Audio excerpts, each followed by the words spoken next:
할렐루야! 항상 영상으로 예배의 자리를 지키는 모든 취약부 친구들을 환영하고 축복합니다. 우리가 예배를 드리기 전에 사도신경으로 우리의 신앙을 하나님께 고백하겠습니다. 전능하사 천지를 만드신 하나님 아버지를 내가 믿사오며 그 외아들 우리 주 예수 그리스도를 믿사오니 이는 성령으로 잉태하사 동정녀 마리아에게 나시고 본디오 빌라도에게 고난을 받으사 십자가에 못 박혀 죽으시고 장사한 지 사흘 만에 죽은 자 가운데서 다시 살아나시며 하늘에 오르사 전능하신 하나님 우편에 앉아 계시다가 저리로서 산 자와 죽은 자를 심판하러 오시리라. 성령을 믿사오며 거룩한 공예와 성도가 서로 교통하는 것과 죄를 사하여 주시는 것과 몸이 다시 사는 것과 영원히 사는 것을 믿사옵나이다. 아멘.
우리에게 주시는 하나님의 말씀은 시편 42편 1절에서 5절입니다. 그 중에서 우리가 같이 읽어볼 말씀은 시편 42편 5절이에요. 우리 같이 함께 읽어보도록 하겠습니다. 자, 시작! 내 영혼아, 내가 어찌하여 낙심하며 어찌하여 내 속에서 불안해하는가? 너는 하나님께 소망을 두라. 그가 나타나 도우심으로 말미암아 내가 여전히 찬송하리로다. 아멘. 오늘은 목이 마를 땐이라는 제목으로 말씀을 보고자 해요. 우리 친구들은 언제 목이 말라요? 전도사님은 격한 운동을 하고 나면 항상 목이 말랐어요. 전도사님이 예전에는 태권도장에서 태권도를 했었었는데 운동이 끝나고 나면 도장에 있던 모든 사람들이 목이 너무 말라서 정수기 앞으로 뛰어가 물을 마시곤 했어요. 우리 친구들도 운동을 하고 나면 몸에서 땀이 많이 나지요. 또 더운 여름 날만 되면 땀이 많이 나지요. 그 땀이 몸에 있던 물이 빠져나오는 것이에요. 또는 목욕탕의 사우나에 들어가거나 우리가 소변을 보는 것도 몸에서 물이 빠져나가는 것이거든요. 그런데 우리 친구들 그거 알아요? 우리 몸에는 이 물이 정말 중요해요.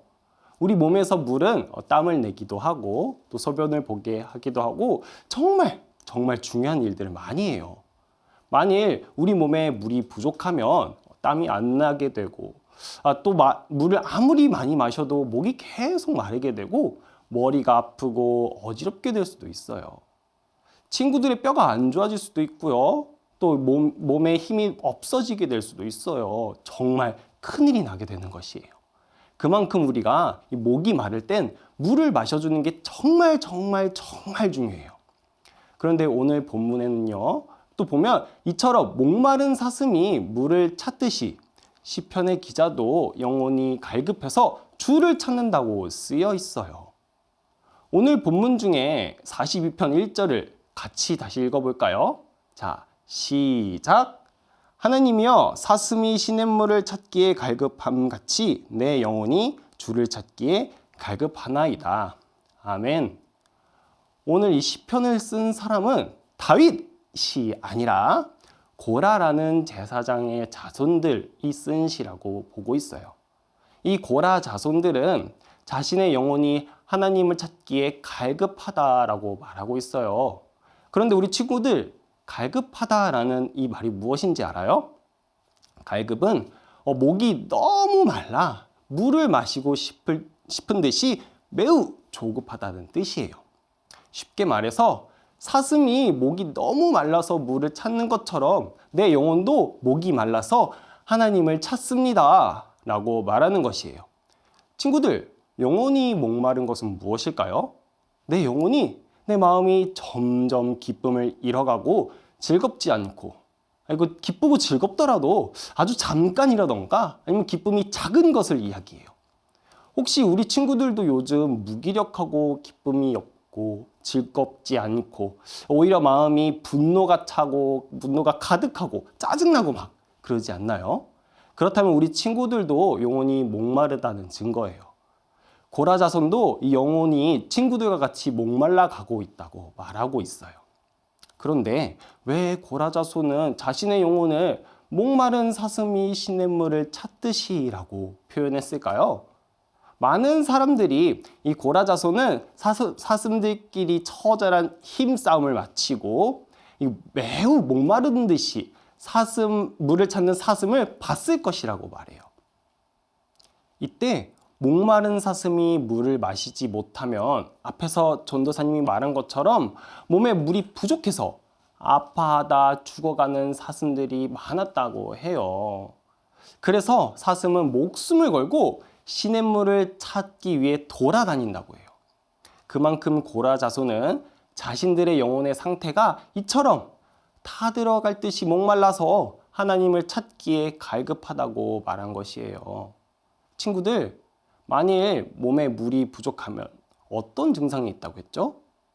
목마른 사슴이 물을 마시지 못하면 죽는 것처럼 몸에 있는 물이 부족하면 우리 역시 몸이 아프고 어지럽고 심해지면 결국에 죽을 수도 있어요. 몸에서 물이 부족한 걸 그냥 두면 큰일 나요. 자신의 몸 상태를 모르고 그냥 두었다가는 나도 모르는 사이에 몸이 죽어갈 수도 있는 것이에요. 그래서 몸에 물이 부족하지 않도록 우리가 물을 마셔주는 것이 매우 중요해요. 사람에게는 이토록 물이란 것은 매우 중요한 것이에요. 이것이 없으면 우리가 살 수 없어요.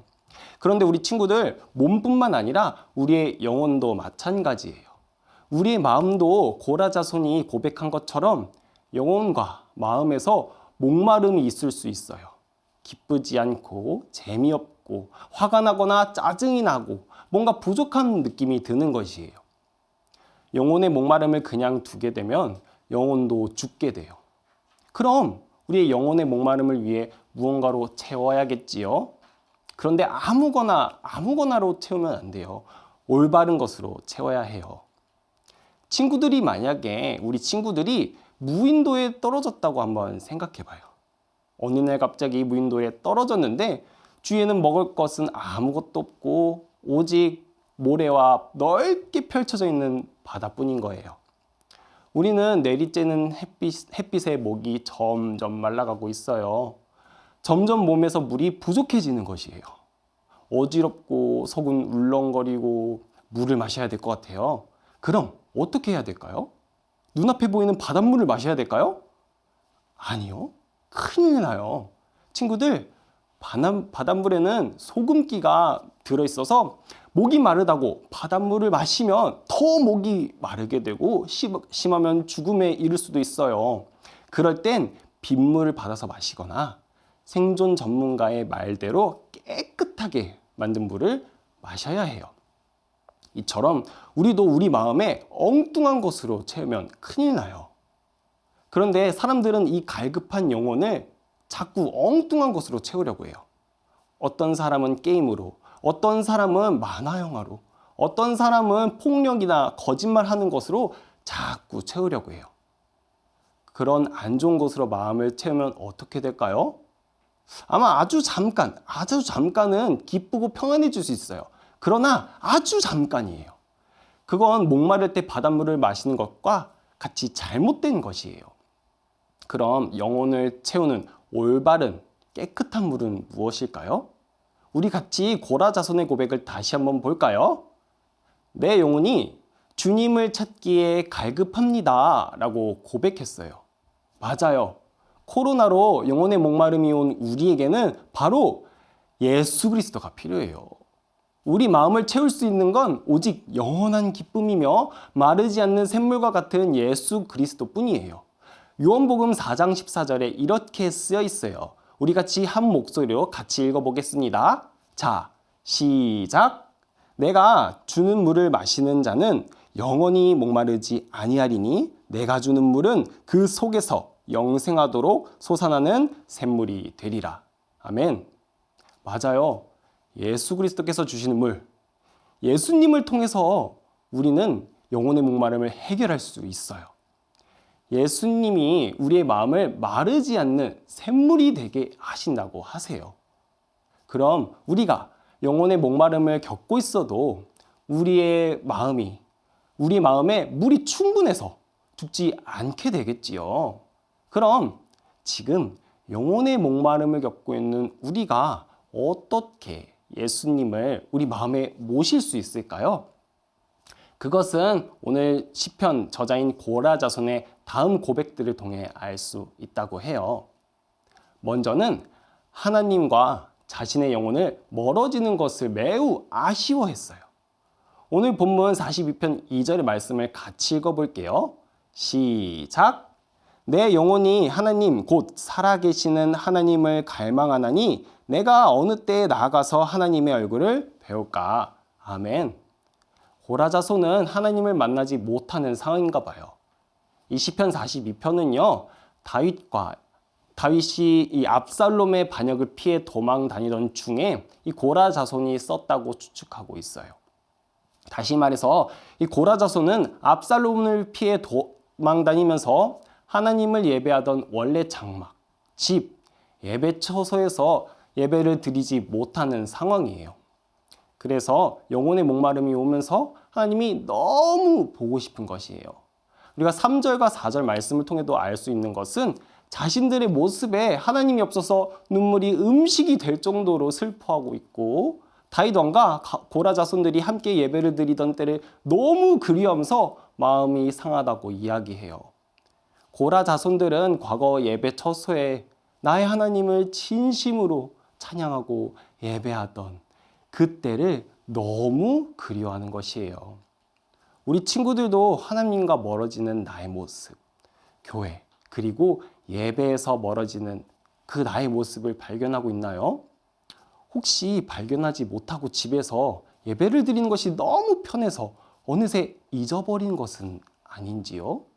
우리 친구들이 만일 그렇다면 우리의 마음을 정돈하고 하루빨리 다시 친구들과 손잡고 교회에 나와 함께 예배를 드릴 수 있는 그날을 기대하길 바랄게요.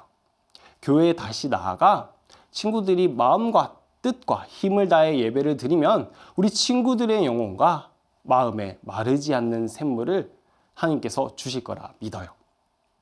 두 번째는요, 소망을 오직 하나님께만 두었다는 것이에요. 오늘 같이 읽은 말씀 42편 5절을 다시 한 번 더 읽어보도록 할게요. 자, 시작! 내 영혼아, 내가 어찌하여 낙심하며 어찌하여 내 속에서 불안해하는가? 너는 하나님께 소망을 두라. 그가 나타나 도우심으로 말미암아 내가 여전히 찬송하리로다. 아멘. 고라 자손은 자신의 영혼을 향해 외쳤어요.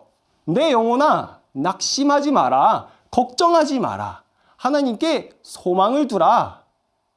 하나님께 소망을 두면 하나님께서 도와주실 거야 라는 그것을 알고 있었어요. 우리 친구들, 소망이라는 단어의 뜻이 뭔지 알아요? 이 단어는 정말 잘 알고 조심히 써야 하는 단어 중에 하나예요. 소망은 우리가 단순히 원하고 바라는 게 아니에요. 그것이 나의 전부, 그것이 없다면 안 되기에 기다리고 간절히 원하는 것을 말해요. 정말 무게 있고 중요한 단어예요. 그렇기 때문에 우리의 소망은 오직 하나님 한 분뿐이신 거예요. 하나님이 나의 전부이고 하나님이 없다면 안 되기에 하나님만을 간절히 기다리며 원하는 것, 그것이 하나님을 소망하는 사람들이에요. 나의 영혼과 나의 마음이 점점 목이 말라 죽음을 향해 달려가고 있다면 이 고라 자손의 고백처럼 소망을 하나님께 두어야 해요. 우리 친구들, 마음이 낙심이 되나요? 두렵고 떨리거나 무기력하고 재미없고 더 나아가 화가 나고 짜증나고 분노가 마음에 가득하나요? 혹은 무감각해서 내 영혼의 상태가 어떠한지 모르나요? 친구들, 걱정하지 마세요. 낙심하지 말아요. 하나님께서 우리 친구들을 보호해 주실 거예요. 마음속으로 외쳐보세요. 내 영혼아, 하나님만 바라라. 내 영혼아, 하나님만 소망하라. 어떤 어려움 속에서도 하나님께만 소망을 두는 우리 친구들 되길 바랄게요. 친구들, 영혼의 목마름 상태는 정말 위험한 것이에요. 내 영혼이 점점 무기력해지고 재미없고 기쁘지 않고 짜증나고 화가 나고 뭔가 부족한 느낌이 있다면 그건 영혼이 목마른 것이에요. 오늘 설교를 들은 우리 친구들은 무엇으로 채울 건가요? 목이 말라 타들어가고 있는 사슴이 물을 찾듯이 우리 친구들도 예수님을 찾을 건가요? 아니면 여전히 죽음을 향해 달려가고 있는 사람처럼 예수님이 아닌 다른 것으로 채울 건가요? 우리 친구들이 이 코로나19로 영혼의 목마름을 겪고 있다면 오늘 말씀에 나온 두 가지, 하나님과 예배가 멀어지는 것을 아쉬워하고 이 어려움을 해결하실 하나님께 소망을 두는 우리 친구들 되길 바랄게요. 마지막으로 함께 기도하길 바랍니다. 같이 손을 모으고 눈을 감고 전도사님의 기도 함께 기도해 주세요. 하나님, 감사합니다. 오늘도 우리에게 말씀을 허락해 주셔서 감사합니다. 그렇습니다. 오늘 말씀을 들었습니다. 먼저는 내가 하나님 예배 자리에 나와 예배드리지 못하는 것을 아쉬워하게 해주세요. 제가 그런 마음을 갖기를 원합니다. 우리가 같이 손을 잡고 주님을 예배하던 그때가 너무 그립습니다. 하나님, 하루빨리 이 코로나19가 종식되어서 하나님 앞에 나와 예배할 수 있는 제가 되게 해주세요. 우리가 어려울 때, 이 코로나19로 너무나도 어려울 때, 영혼의 목마름이 있을 때 내 영혼아, 하나님을 갈급하라 라고 외칠 수 있는 그런 마음, 믿음을 허락해 주세요. 감사합니다. 예수님의 이름으로 기도드립니다. 아멘. 우리 마지막으로 예수님께서 가르쳐 주신 기도인 주기도문으로 예배를 마치겠습니다. 하늘에 계신 우리 아버지여, 이름이 거룩히 여김을 받으시오며 나라가 임하시오며 뜻이 하늘에서 이루어진 것 같이 땅에서도 이루어지이다. 오늘 우리에게 일용할 양식을 주시옵고 우리가 우리에게 죄 지은 자를 사하여 준 것 같이 우리 죄를 사하여 주시옵고 우리를 시험에 들게 하지 마시옵고 다만 악에서 구하시옵소서. 나라와 권세와 영광이 아버지께 영원히 있사옵나이다. 아멘. 오늘 예배를 마쳤습니다. 오늘 말씀을 기억하며 메마른 마음에 예수님으로 채우는 우리 친구들 되길 바랄게요. 그럼 안녕!